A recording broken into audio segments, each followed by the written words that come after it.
Hello à toi, j'espère que tu vas bien. Je suis ravie de te retrouver pour ce nouvel épisode. Cette semaine, nous allons parler d'intelligence émotionnelle. C'est un terme qu'on entend beaucoup en ce moment et je voulais te l'expliciter, mais aussi te montrer en quoi c'était très important quand on était une personne hypersensible de développer cette intelligence émotionnelle pour se sentir mieux dans sa vie, pour se sentir plus serein, plus en paix, avoir de meilleures relations avec les autres également. Donc pour définir ce que c'est l'intelligence émotionnelle, tu sais, on a souvent parlé en fait du quotient intellectuel, le QI, et l'intelligence émotionnelle, c'est simplement son parallèle émotionnel et non intellectuel. Donc l'intelligence émotionnelle, en fait, c'est la capacité qu'on a à reconnaître, à comprendre et maîtriser nos propres émotions et à composer avec les émotions des autres personnes.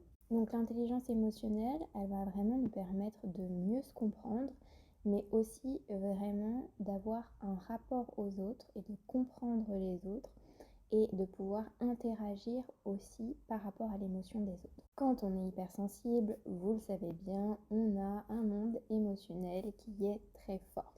Et donc, forcément, les vagues émotionnelles vont être encore plus chargées en intensité et les émotions vont encore plus se ressentir dans notre corps.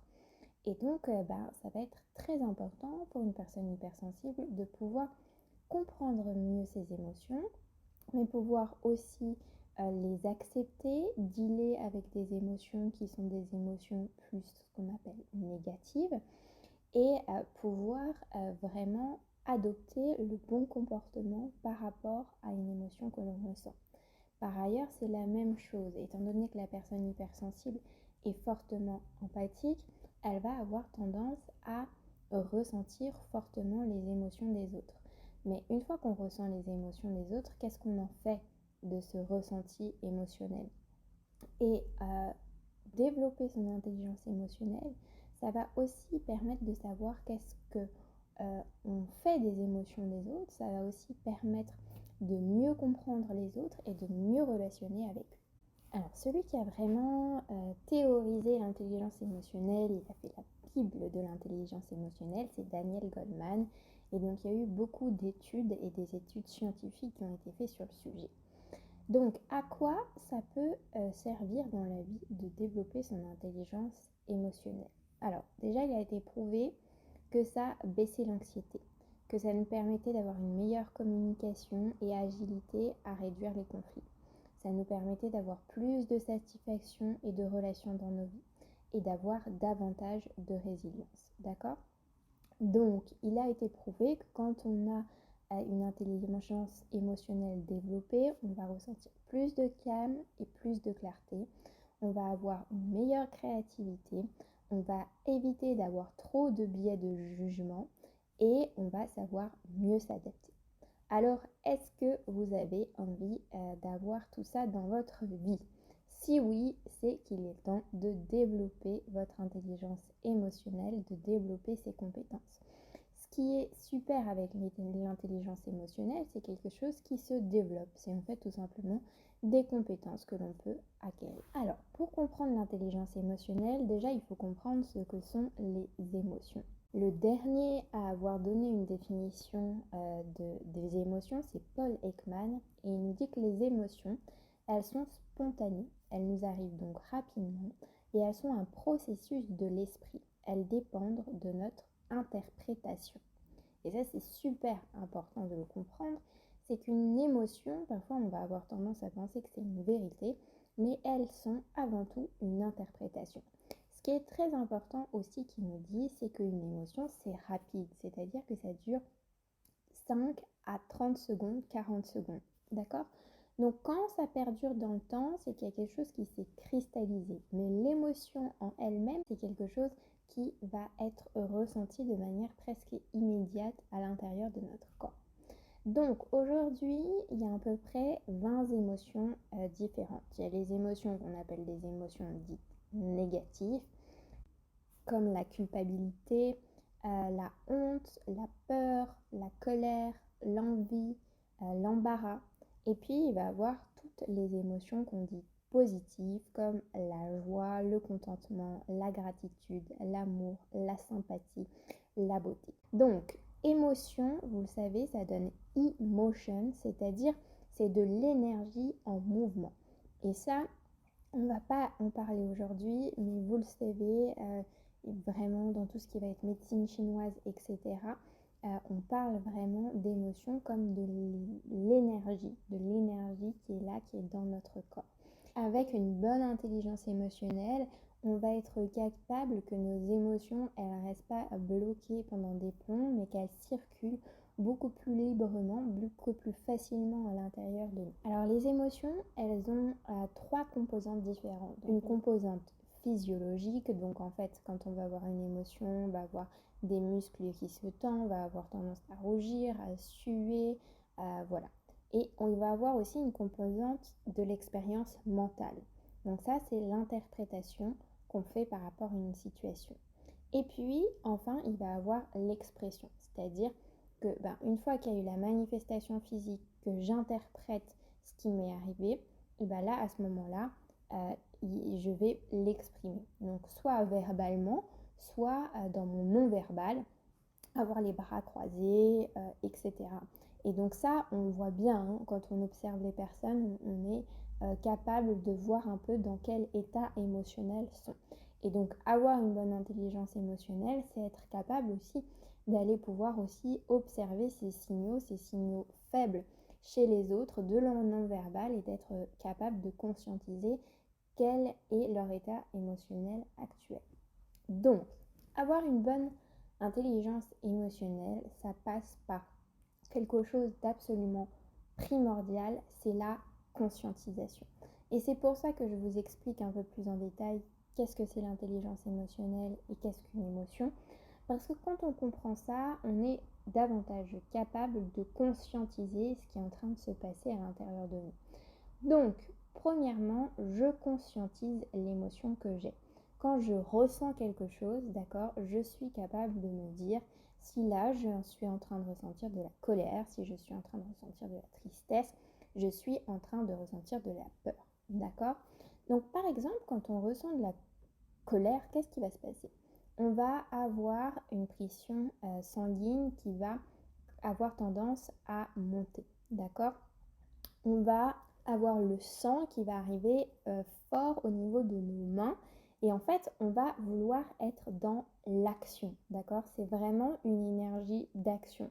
Je ressens ça et j'ai envie de bondir, d'agir. Et c'est pour ça que dans les colères très fortes de personnes qui savent pas du tout se contrôler, il peut y avoir des bagarres, etc. On va avoir la peur. La peur, ça va élever le rythme cardiaque, d'accord? Au contraire, les mains vont être plutôt froides et les pieds froids, d'accord? Et on va avoir tendance à se rigidifier, d'accord? À être plutôt dans un mode freeze, donc je ne bouge pas. Ou alors, plus je fuis. Quand on va ressentir du dégoût, et là, ça va activer notre système digestif et on va avoir peut-être mal au ventre ou des choses comme ça, d'accord? Donc, quand on est capable de s'observer, d'observer aussi les symptômes physiques que nous avons, cela nous donne des indications sur le type d'émotion que nous sommes en train de ressentir. Et de connaître en fait qu'est-ce qui se passe dans notre corps, ça nous permet de dire ah attends, là je suis en colère. Donc vous l'avez compris, la première forme de conscientisation, c'est celle physique, c'est-à-dire qu'est-ce qui est en train de se passer dans mon corps, mes muscles, mon système digestif, mon cœur qui s'accélère ou pas et mes hormones. Ensuite, on va s'intéresser aux pensées parce que ce sont les émotions qui génèrent nos pensées. Je suis en train de me dire qu'il est vraiment trop bête, que je ne comprends pas pourquoi il fait ça, etc. Je suis en train de me dire que je suis nulle, voilà. Donc, je conscientise quelles sont mes pensées. Et puis, la troisième chose qu'on peut conscientiser aussi, ça va être qu'est-ce qu'on est en train de faire en fait. Donc, quelle voix j'utilise, quelle est ma posture, tout ce qui va être lié au vraiment langage corporel. Alors, quand je vous dis ça, on peut se dire « Ah, mais mon Dieu, j'ai de la peur, vite, vite, il faut que je fasse quelque chose et que j'ai plus de peur et que les peurs disparaissent dans ma vie. Non, en fait, l'intelligence émotionnelle, ça ne veut pas du tout dire ça. L'intelligence émotionnelle, ça veut dire conscientiser, puis accepter. Donc la deuxième étape après la conscientisation, c'est l'acceptation de l'émotion. D'accord? Chaque émotion a un rôle et nous avons besoin aussi de ressentir de la frustration. Nous avons aussi besoin de ressentir de la peur, ainsi que de la joie et de la gratitude.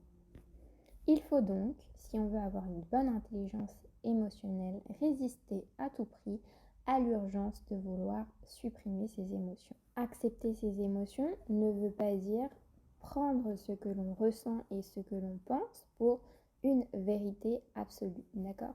Ce n'est pas parce que mon mari m'énerve, d'accord, que forcément j'ai raison et que je suis dans la vérité, d'accord?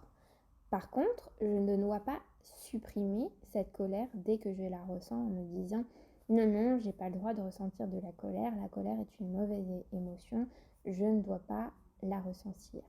L'étape à suivre serait de prendre conscience de cette émotion et deuxièmement, de l'accepter. Et après, en créant cet espace-là, on va pouvoir un peu mieux comprendre ce qui est en train de se jouer. Pour cela, on utilise la distanciation pour réfléchir un peu plus à nos émotions négatives. C'est-à-dire que souvent, quand on est plongé dans une émotion négative, on est dans ce mode un petit peu automatique qui fait qu'on va vouloir réagir, par exemple, en cas de colère au niveau agressif, d'accord?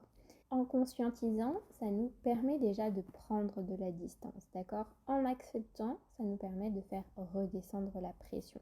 Et puis après, il y a plusieurs fonctionnements qui sont possibles, comme par exemple se mettre à la place de quelqu'un d'autre, c'est-à-dire vraiment se dire ah ben tiens, si c'était une amie à moi dans cette situation, qu'est-ce qu'elle penserait de cette situation?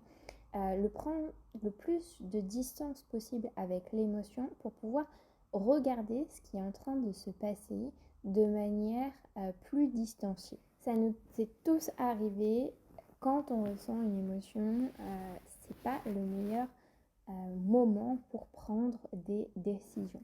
Que ça soit une émotion très positive comme une émotion très négative. Parce que dans le cas d'une émotion très positive, on peut avoir justement aussi pas du tout de peur, etc.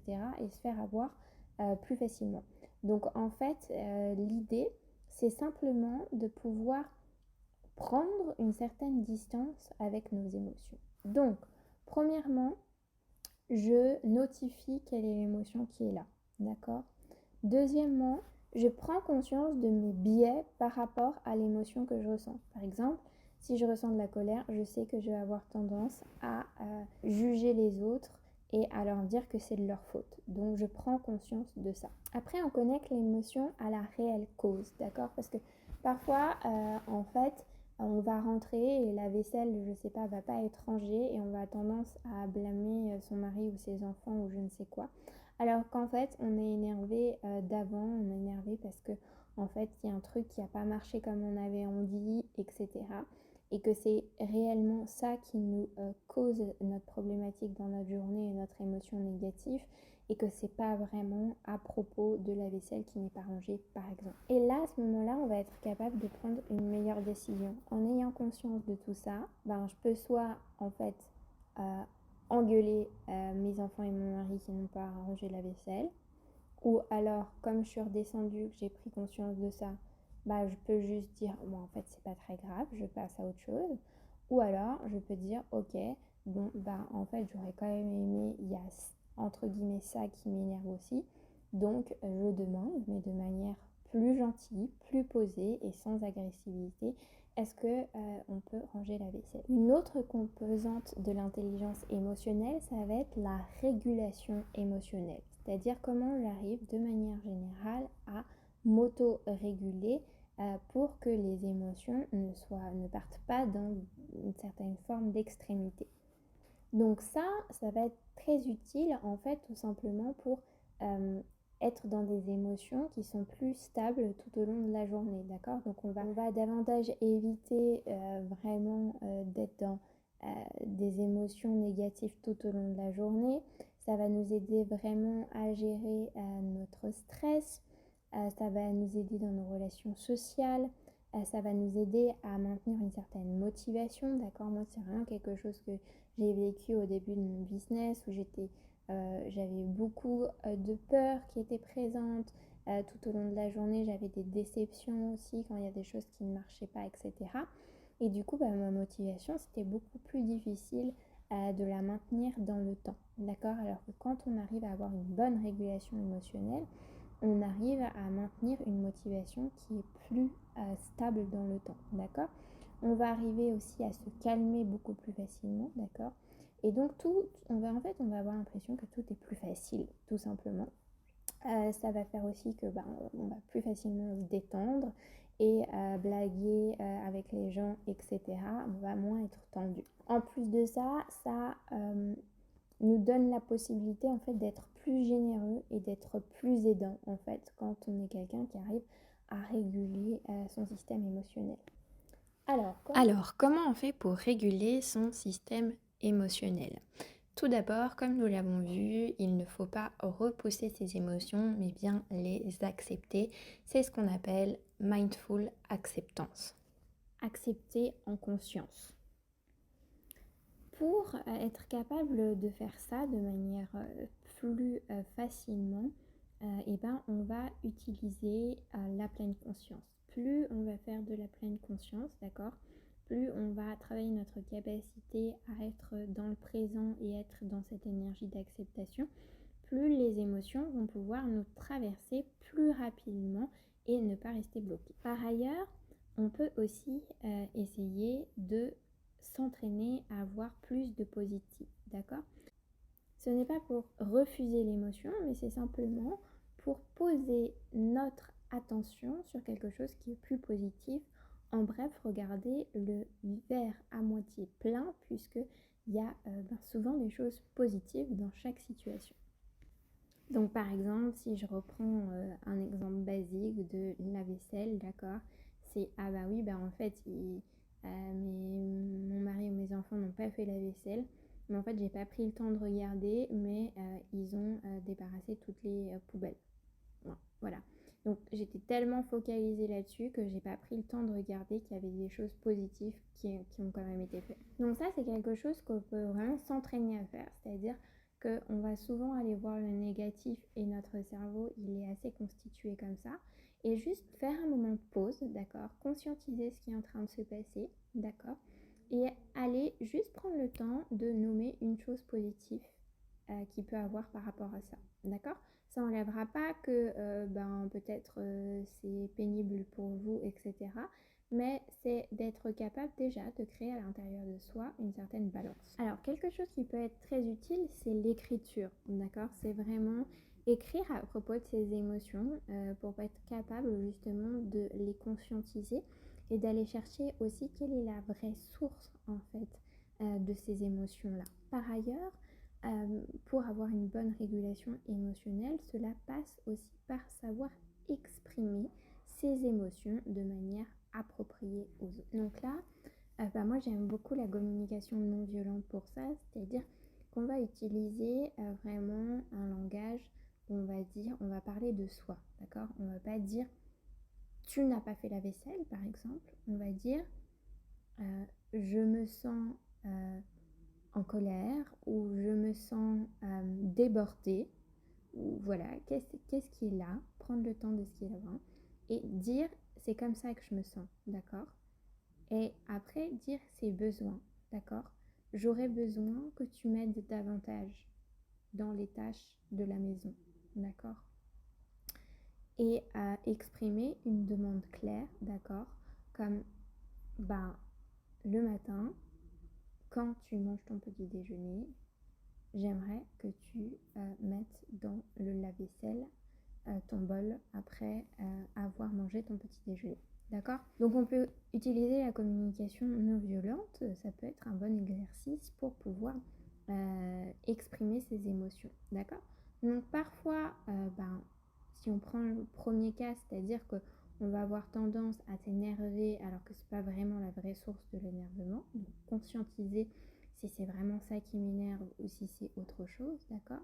Si j'ai vraiment de l'énervement par rapport à ça, d'accord, pouvoir l'exprimer et pouvoir communiquer là-dessus, ça va être important pour pas garder cette émotion-là et ressasser, ressasser, ressasser et que ça se transforme en colère qui est plus gérable en fait. L'idée de l'intelligence et de la régulation émotionnelle, ça va être non pas de plus avoir d'émotions négatives, mais de les laisser glisser à l'intérieur de soi de manière beaucoup plus rapide pour en fait être capable de faire une rotation beaucoup plus rapide directement pour aller vers du positif. D'accord? Parfois aussi pour réguler ces émotions, on peut aller chercher dans notre sagesse intérieure, d'accord, dans nos expériences passées, d'accord, comment j'ai fait quand il y avait une situation comme ça par le passé pour régler ce problème-là, d'accord? L'intelligence émotionnelle et la régulation, ça va être aussi capable d'aller demander de l'aide dans des cas plus problématiques, d'accord? À demander de l'aide si on est dans une entreprise à son manager, demander de l'aide à un coach, demander de l'aide fait vraiment partie de la régulation émotionnelle. Et puis, la régulation émotionnelle, ça va être tout ce qui est de la résilience. Et en fait, la résilience, ça va être tout simplement la santé de manière générale, d'accord? Quand je me sens en forme physiquement, d'accord, quand je fais attention à moi, à ce que je mange, que j'ai assez de sommeil, que j'ai fait assez d'exercice, que j'ai quelque chose qui me nourrit au quotidien, en fait, ça va être beaucoup plus facile d'avoir des émotions qui sont régulées, d'accord? Vous l'avez tous vécu. Quand vous manquez de sommeil, vous allez être plus triste plus facilement, voilà, ça va être plus compliqué. Donc comment en fait prendre bien soin de vous pour pouvoir vraiment gérer au mieux vos émotions. La régulation émotionnelle, ça va être aussi avoir des personnes avec lesquelles vous pouvez parler honnêtement, d'accord? Complètement honnêtement, être dans un cercle de confiance où vous allez pouvoir exprimer vos émotions telles qu'elles sont et sans jugement, d'accord? Et en pouvant les exprimer, vous allez tout de suite arriver à comprendre un peu mieux ce qui se passe et à prendre de la distance avec vos émotions. L'intelligence émotionnelle, ça va être également sa capacité à renforcer ses émotions positives. Parce que vous le savez, parfois, on ne se donne pas toujours l'autorisation, en fait, de ressentir tant d'émotions positives que ça, pour tout un tas de raisons. Donc ça va être aussi prendre conscience des moments, en fait, dans la journée et des choses, des activités qui vous rendent content, d'accord? Donc si vous savez que vous êtes quelqu'un de social et que vous aimez aller discuter avec des personnes, ça va être de mettre plus ça dans votre vie. Si vous savez que danser vous rend heureux, c'est comment vous allez davantage donner de la place à cette activité pour qu'elle puisse avoir un impact bénéfique dans votre vie. Et puis aussi, ça va être de poser cette intention, d'accord? Cette intention de quand j'arrive quelque part, et je sais pas, c'est moi qui va amener un peu de fun, de légèreté, d'amusement, etc. En fait, c'est moi qui vais faire des compliments, c'est moi qui vais dire merci et apprécier et reconnaître le travail des autres, etc. Et donc ça va vraiment permettre d'améliorer les émotions positives. On sait que tout ce qui est gentillesse, charité, compliments, humour, etc., c'est des choses qui amènent de la joie pour nous et pour les autres. Donc en fait, si je me donne aussi cette intention-là, si je développe ça, ce sentiment de gratitude, si je développe aussi ma capacité à être plus généreux et à faire des actes de gentillesse, de juste dire à la boulangère qu'on aime bien sa nouvelle coupe de cheveux, que on croise quelqu'un dans la rue et que on lui fait un sourire, etc. Toutes ces choses-là vont renforcer le positif dans notre vie. L'intelligence émotionnelle, alors ça va être, je vais passer assez rapidement là-dessus parce que je ne peux pas tout vous dire parce que c'est vraiment un champ qui est riche. Mais l'intelligence émotionnelle, ça va vraiment être aussi sa capacité à gérer des conflits, à pardonner, à s'excuser, d'accord? Et à avoir une posture d'humilité, d'accord? Et ça va être super important parce que, en fait, vous le savez, hein, on peut garder des ressentiments pendant super longtemps.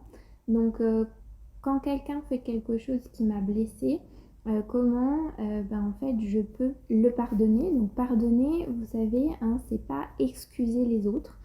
Pardonner, c'est vraiment se libérer de cette émotion à l'intérieur de nous, de choses qui nous ont blessés, d'accord? Et c'est être capable vraiment d'être dans cette humilité aussi avec les personnes et d'être capable de leur dire quand il y a des choses qui nous ont blessés, d'accord?